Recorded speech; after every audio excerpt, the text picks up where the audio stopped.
కార్డుదారులకు good news. ఇకపై ఉచితంగా 7 కేజీల బియ్యం. మీరు విన్నది నిజమే. Welcome to VSR media. పేదలకు ఉచితంగా రేషన్ సరుకులు అందించే అంత్యోదయ అన్న యోజన స్కీమ్ లో భారీ మార్పులు చేసేందుకు కేంద్ర ప్రభుత్వం సిద్ధమైంది. దేశవ్యాప్తంగా ఉన్న అంత్యోదయ రేషన్ కార్డుదారులకు భారీ ఊరటనిస్తూ ఒక కీలక నిర్ణయం తీసుకోబోతుంది గవర్నమెంట్.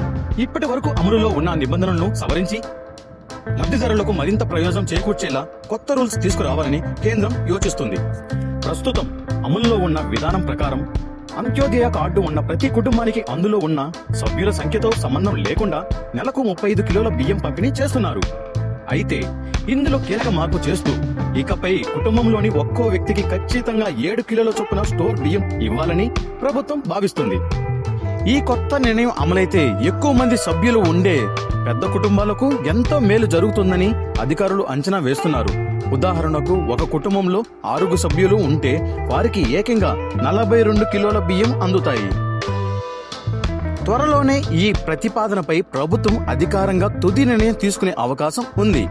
మరోవైపు సాధారణ రేషన్ కార్డులు కలిగిన ఇతర లబ్ధిదారులకు ప్రస్తుతం ఒక్కొక్కరికి 6 కిలోల చొప్పున బియ్యం పంపిణీ జరుగుతుంది. పేద కుటుంబాలకు మరింత ఆహార భద్రత కల్పించాలనే ఉద్దేశంతోనే ఈ కొత్త మార్పులకు శ్రీకారం చుట్టినట్లు తెలుస్తుంది. ఈ ప్రతిపాదన అమల్లోకి వస్తే సామాన్యులకు ఉపశమనం ఖచ్చితంగా లభిస్తుంది. ఇలాంటి లేటెస్ట్ అప్డేట్స్ ఎప్పటికప్పుడు అందిస్తుంది మీ media VSR media. Thank you for watching.